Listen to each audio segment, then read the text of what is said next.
생명의 색깔 이영훈 목사입니다. 우리나라의 정치가 참 염려스럽습니다. 법무장관이 검찰총장에게 직무정지를 명하는 초유의 사태가 벌어졌나 봅니다. 코로나19 사태로 국민이 지쳐가고 또 한편으로는 신음하며 죽어가고 있는데 이 나라의 정치인들은 권력에 미쳐있지는 않은지, 과연 국민을 위한 정치를 펴가는지, 국가의 안위, 국민의 안정된 삶의 담이 무너져가는 소리는 저들이 듣지 못하고 있는 것 같습니다.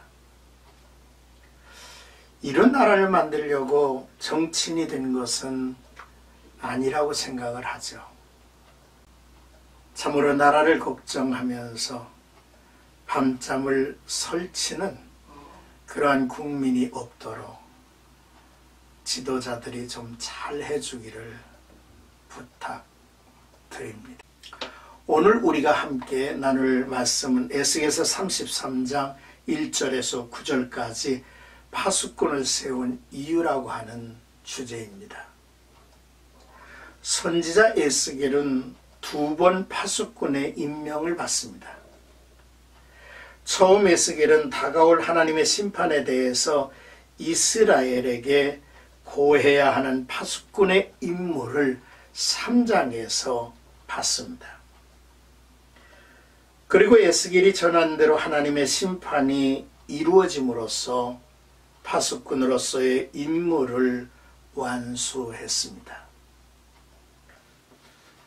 두 번째로 하나님은 에스겔에게 파수꾼의 임무를 33장에서 주시죠.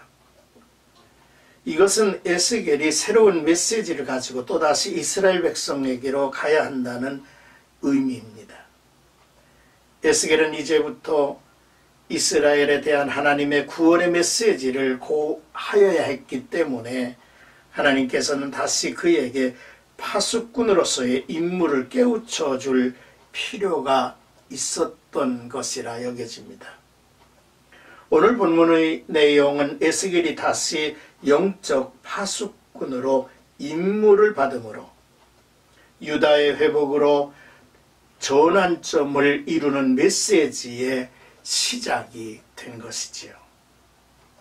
유다의 진정한 회복은 말씀으로서의 회개입니다. 이를 위해서 필요한 것은 하나님의 말씀을 바르게 선포해야 할 영적 파수꾼의 등장이지요. 자, 이제 1절에서 6절까지는 파수꾼의 역할에 대한 말씀입니다.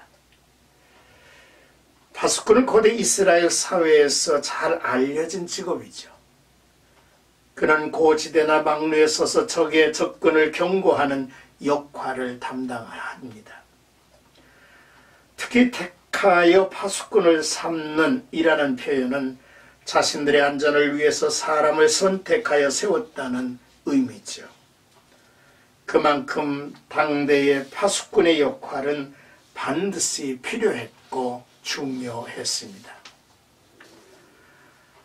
파수꾼의 역할은 신속한 경고였습니다.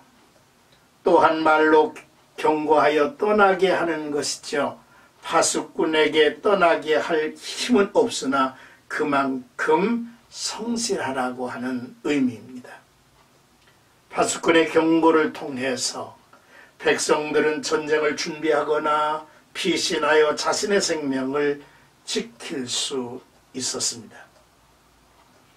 그러나 파수꾼이 자신의 직무를 망각한 채 경고하지 않으면 백성들은 속수무책으로 적에게 당할 수밖에 없기 때문에 그 책임은 파수꾼에게 돌아가죠. 반면에 파수꾼의 경고를 무시했다면 그 책임은 당연히 무시한 자에게 돌아갈 것입니다. 그러기에 파수꾼의 역할은 신속한 경고와 그 사역에 최선을 다하는 성실함이 필요한 것이지요. 이제 7절에서 9절까지 말씀은 에스겔을 파수꾼으로 삼으신다는 말씀입니다. 에스겔에게 파수꾼의 비유를 들려주신 하나님은 에스겔을 이스라엘 족속의 파수꾼으로 세우시죠. 에스겔의 임무는 일반 파수꾼과는 다릅니다. 그 이유는 백성들이 세워 파수꾼의 임무를 부여한 것이 아니라 하나님이 택하여 세우신 파수꾼이기 때문이죠. 영적 파수꾼입니다. 그가 외쳐야 할 말은 전쟁이나 위험으로부터의 경고가 아니라 하나님의 말씀을 대신하여 외치는 내용이었습니다. 이 경고의 목적은 이스라엘 가운데 죄인들이 자신들의 죄를 떠나 회개함으로 생명을 보존하도록 함에 있었습니다. 하나님께서 때를 따라 파수꾼으로 세우신 이유는 하나님 아버지의 사랑 때문입니다. 하나님은 죄인인 우리가 멸망에 이르지 않고 생명에 이르기를 원하시죠. 에스겔의 외침을 통해서 죄로부터 돌이켜 세상을 의지하고 자기 자신을 주인 삼아 지냈던 삶을 내려놓고 하나님의 주권을 인정하며 말씀 앞에 바른 길로 돌아서기를 기대하시는 것이죠. 이제 에스겔은 33장 이후의 희망의 메시지를, 회복의 메시지를 전하게 될 것입니다. 이 메시지를 통해서 이스라엘이 회복이 되고 다시 살아나는 역사를 우리들은 바라보기를 기대합니다.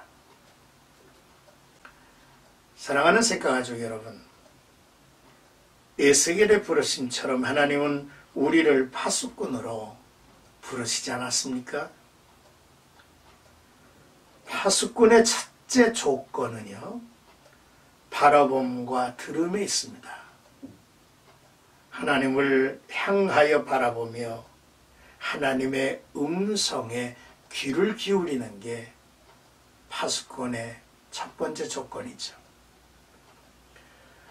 둘째로는 하나님을 대신하는 자부심을 가지고 신속한 순종을 이제 행한다는 것입니다. 때를 잃으면 모든 것을 잃기 때문이지요. 그리고 셋째, 영혼에 대한 사랑입니다. 사람을 살리는 일입니다. 이보다 더 큰 사랑이 없죠. 이보다 더 큰 일은 없는 법입니다.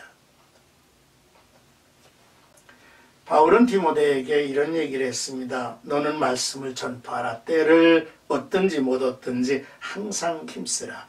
범사의 오래 참음과 가르침으로 경책하며 경계하거라. 권면하라. 이렇게 부탁을 했습니다.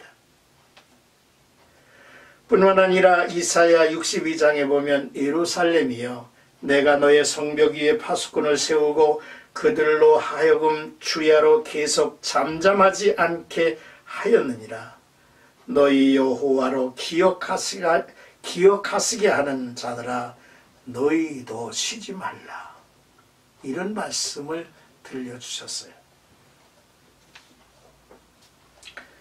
이사야 21장을 보니까요, 두마에 관한 경고라. 사람이 세일에서 나를 부르되 파수꾼이여 밤이 어떻게 되었느냐. 파수꾼이여 밤이 어떻게 되었느냐. 파수꾼이 가로되 아침이 오나니 밤도 오리라. 내가 물으려거든 물으라. 너희는 돌아올지니라 라고 권면을 했습니다. 파수꾼의 간절한 기대와 목적은 백성들로 하여금 하나님에게로 돌아오게 하는 것입니다.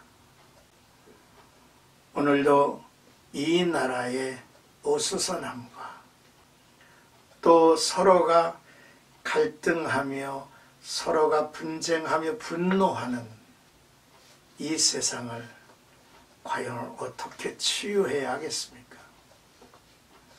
하나님에게로 모두가 돌아오는 아름다운 역사로 말미암아 이 땅, 이 백성의 치유가 이루어지리라 믿습니다. 오늘도 나와 여러분들에게 복된 하루 이어지기를 축복합니다.